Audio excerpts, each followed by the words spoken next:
I feel all right. Good evening. Welcome to Saturday evening here on the Whole Lot of Zip channel. Um, this is a bit of an impromptu video only because of a car I received today. I'm still waiting on one. As you can see, excuse me, these cards are empty.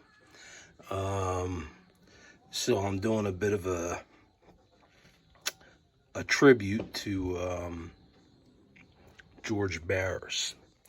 There's still one car I'm waiting on, but it's going to be a little while before it gets here. So I decided I would just go ahead and do the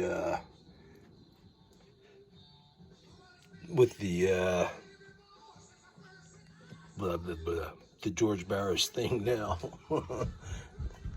So, all right.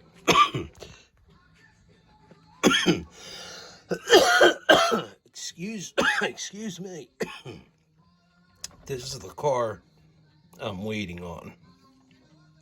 So I thought I'd print a picture of it out, so at least you could see that. And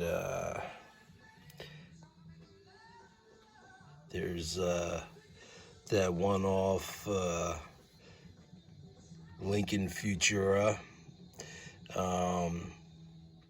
It was just, like I said, a one-off built, and George Barris saw something in that car. There's a reason that I have an Auto World here. It's not a new one. And this is one of two hearse that George Harris built. And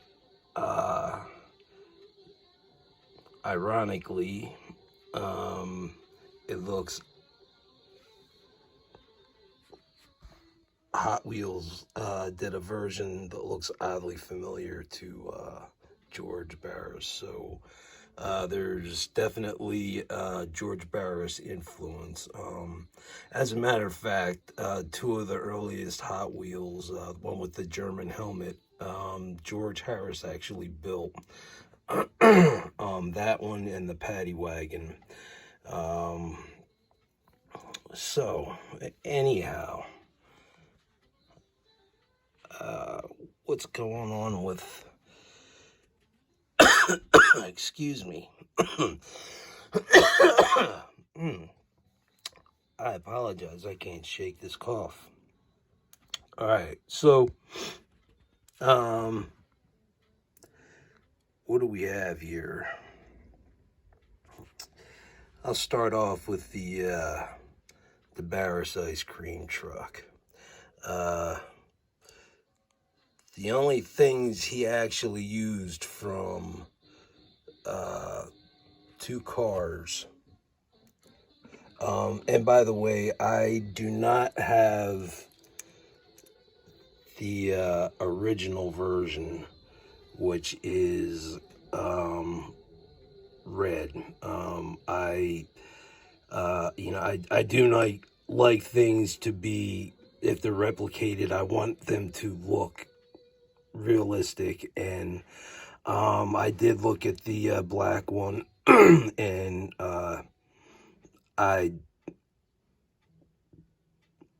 it looks just as good as the red one, but it's not the original one. It's just painted black, that's all. So the only things on this car that are actually parts from other cars is the engine, which is a 396 from a 1969 Camaro, and headlights from a Chrysler. And how about that crooked grill? I may have to fix that. Looks a little odd. Well, that kind of sucks, but I can get past it. these are actual vehicles that George Barris built, and the rest of this was all handcrafted. So it's amazing what this guy did, and he obviously had quite a bit of fun doing it. No doubt about that.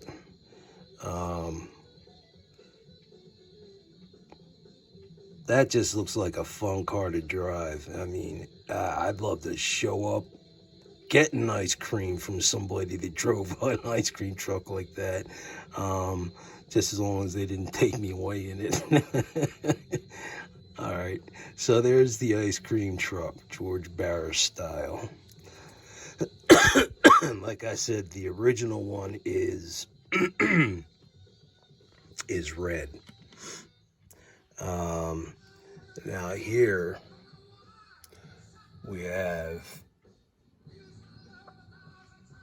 the Fireball 500.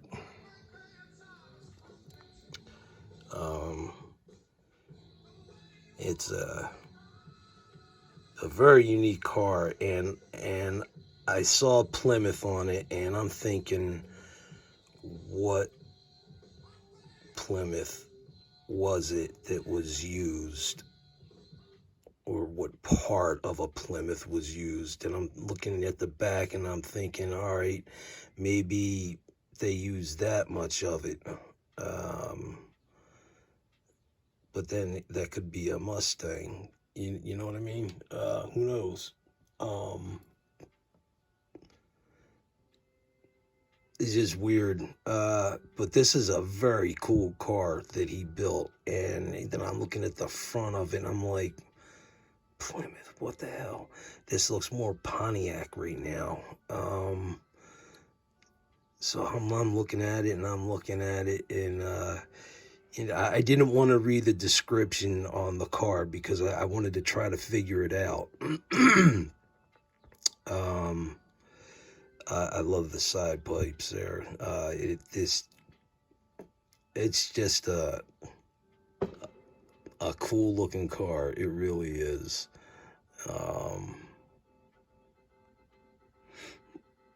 Plymouth Fireball 500. USA.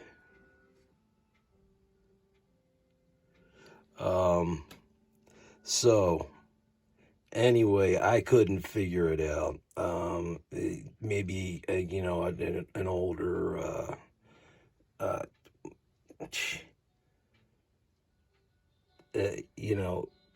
I couldn't even. It had to be a Barracuda, and that's all I could think of, because of the back there. But the back could have passed off as a chopped down Mustang. I mean, the way this guy recreates things. This car, this Plymouth Fireball 500, is based off of this 1965 Barracuda. As you can see, there really isn't much left of the original car. So that's why I was really scratching my head trying to figure out what, I mean, it had the back shape, but I'm thinking that's just all window back there. I don't see it at all anywhere. And he just went ahead and really recreated this car and made it something totally his own. And I look at this car and I still,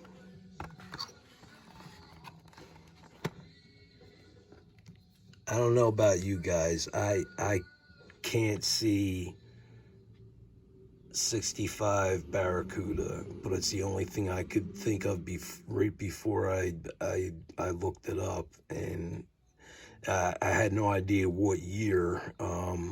But it's based. This whole thing is based on a 1965 Barracuda. Um, wow, just wow. Um, that's all I can say is just wow. The guy really took it to the limits, and just I love what this guy did with cars because they're just so out there, but they're so cool. I mean, they just fit right into the hot rod industry so well. He knew how to work it. He knew how to work the industry. He built cars uh, for like the likes of Zsa Zsa Gabor, Sonny and Cher. I mean, the guy's he was highly talented. Um, I cannot wait to get that car. I cannot wait. Um, all right, so that was the reason that I brought out the Auto World 65 Barracuda, just because that's what that was based off of, and I still don't see it at all. He really took it to the limits. Sorry, pardon me, I'm just hanging it back up on the wall. So now we come here, I printed this out, and this is the Lincoln Futura. And George Barris definitely saw something in this car upon the creation of the Batmobile. I mean, there's no mistaking it. You look at that car, and that's the first thing you're going to think of anyway, is the Batmobile. How can you not with those, the double bubble glass?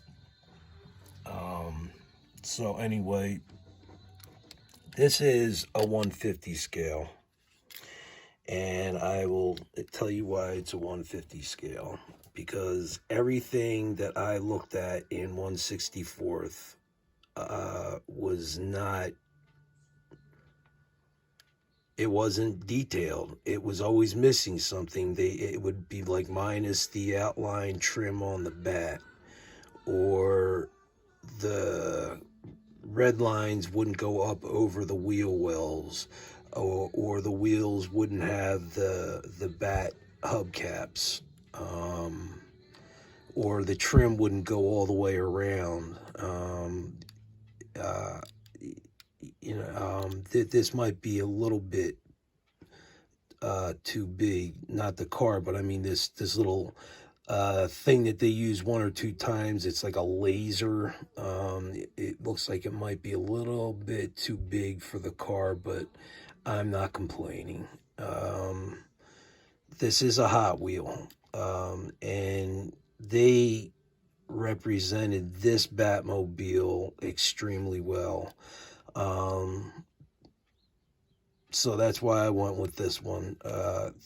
It just everything in the 1/64th scale, there was always something that was missing, or something that did not look right, or the windows would be tinted blue, or they would be tinted black, or there's a chrome version, or a metallic blue version, I believe. But I just wanted something that, like, you could see and say, wow, that looks like that came from the 1966 TV series. And it does. It's unmistakable. And Hot Wheels did a really good job representing the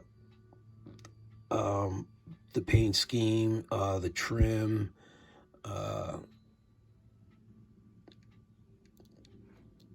right down to the back there, with whatever they would shoot out of the back of that.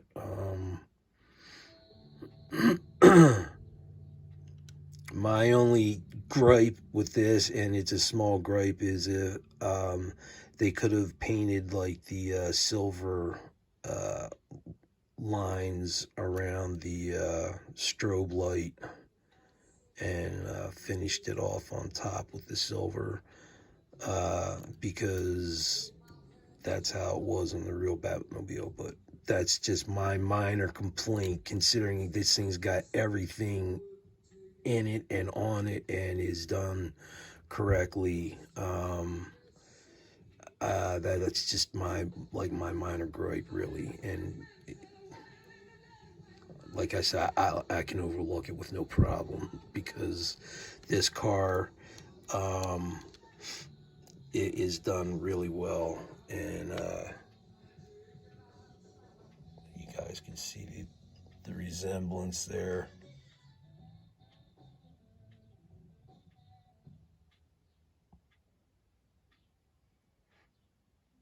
So there's the George Barris Batmobile.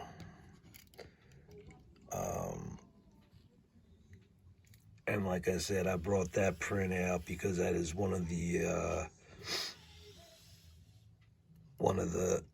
two hearse that he built, and I thought of my Nightmare Before Christmas right away. Of course, it's not the same year, but it's the same general concept, and it's obvious Hot Wheels had taken some cues from George Barris and kind of did their own thing with it a little bit. So that's the only reason it brought down. This could actually be, well, in any event, it is definitely a car that is what can I say?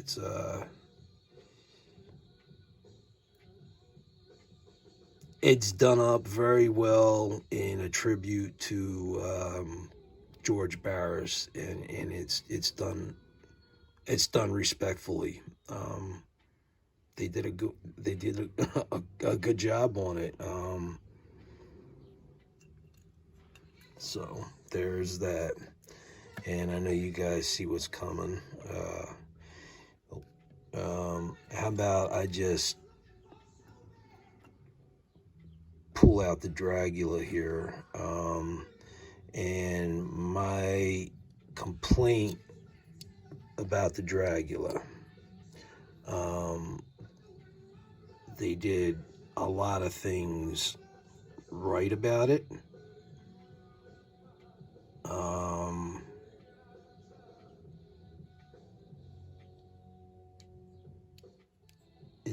It's feels like I think that's a metal body. The canopy opens up. It's part of a cockpit from an airplane, I believe. Obviously, it's a coffin. Okay, so my gripe is, if you guys take a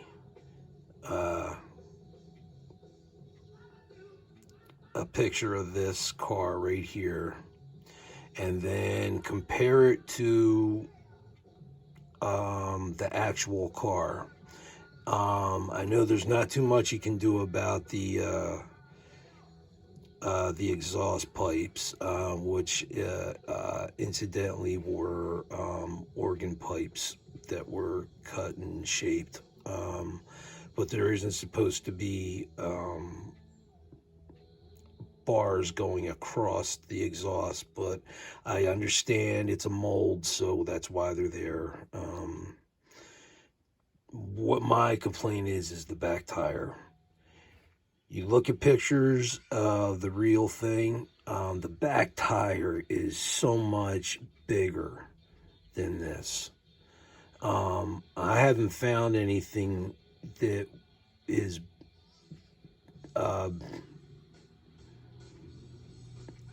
bigger than what I have to put on there. But it is my only gripe about the Dragula is the size of the back tire. It's wrong. That's my only gripe with that. Outside of that, well, there's always got to be something crooked. The hell. So that's a little crooked. But they use the tail lanterns for the rear.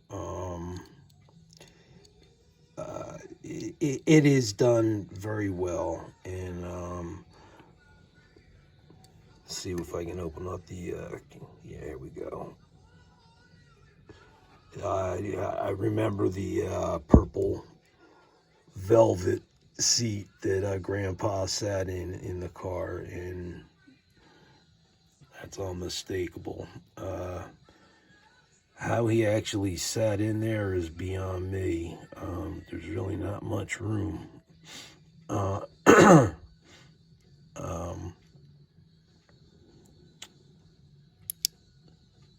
But for the most part, the car is done very nicely. It really is.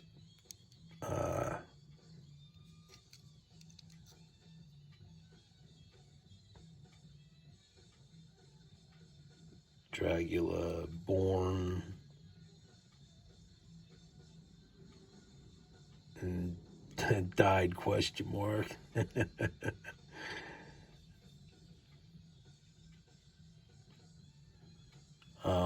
It's just amazing how crafty this guy was, and what he was willing to make out of anything.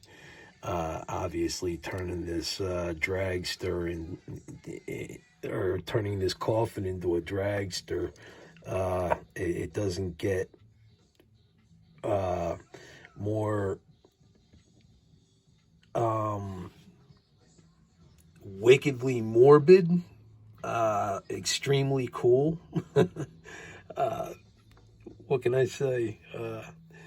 It's just a cool piece that George Barris built.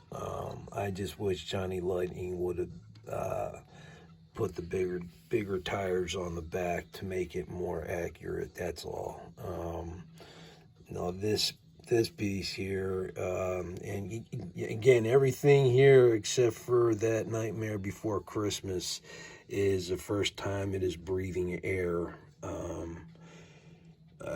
The things that he used to create the Munster coach and the time frame in which he did it in was incredible. And the guy had no problem handcrafting things, and you could tell he took pride in his work, and he was good with his hands.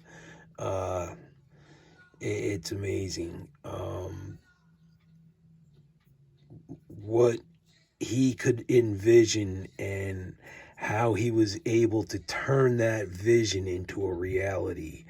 I wish I had that ability when it came to doing artwork. Excuse me. It's just amazing what this guy did. And this is like the family car.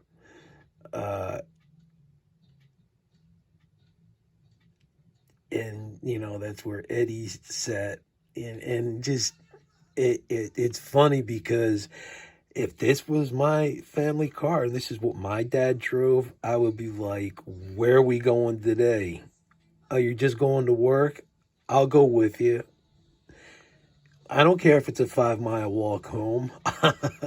You know what I mean? I don't care. I would love to have this as a family car. That's all I'm saying. And this is what he created for the Munsters.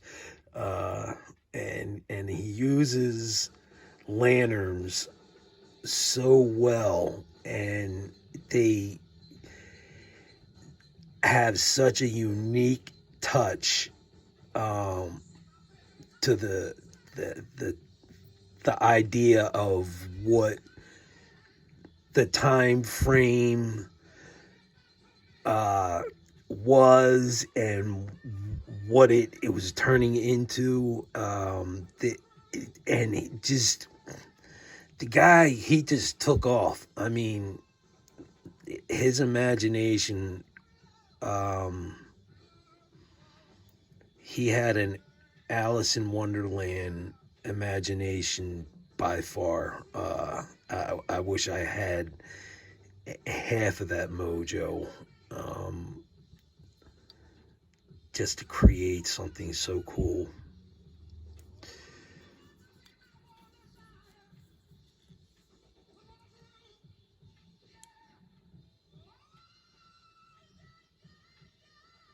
So that's my George Barris collection, minus the Nightmare Before Christmas, only because I just showed it as in comparison to what one of George Barris's hearses were.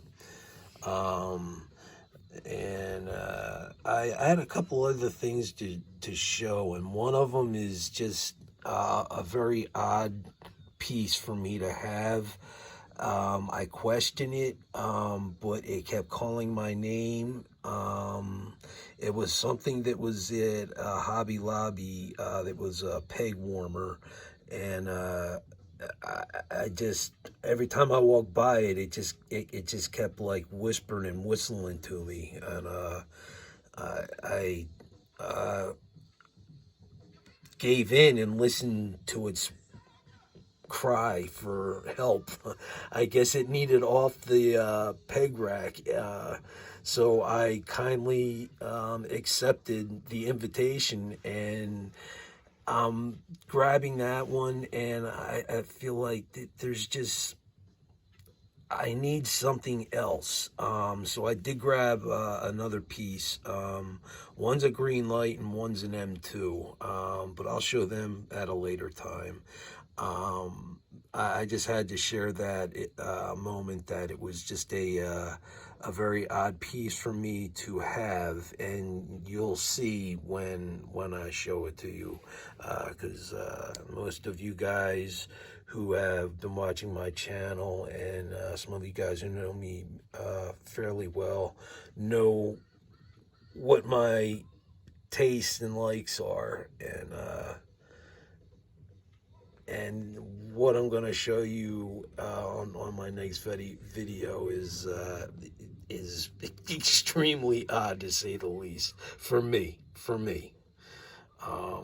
But this thing just kept calling my name out, so like I said, I kindly accepted its offer and saved it from itself, I suppose, from being on the rack. It is no longer a peg warmer, is what I'm saying. I don't know why I'm doing that angle. I guess it's in representation of being in one of the bad guys' fortresses on the Batman TV series back in the 60s. You remember that everything was always on a slant when you were fighting them. I didn't know if the buildings were all slanted like that, or if it was just an angle that they chose to use for fights. As a kid, that really confused me. So anyway, this was an impromptu video, only because I received the Plymouth Fireball 500. So that's George Barris, minus a car right there that I will be getting, and the and also the Nightmare Before Christmas hearse that looks very similar to two that George Barris built. So there is my tribute to George Barris, and one more coming, and I will be showing that when it arrives. So thank you for watching. I hope you enjoyed this, and don't be afraid to hit the subscribe button. I got some cool things coming up, and I will be talking about them soon. So that is all for now. I am out of here. This is Rick from A Whole Lot of Zepp. I will talk to you on my next video. Be safe and take care.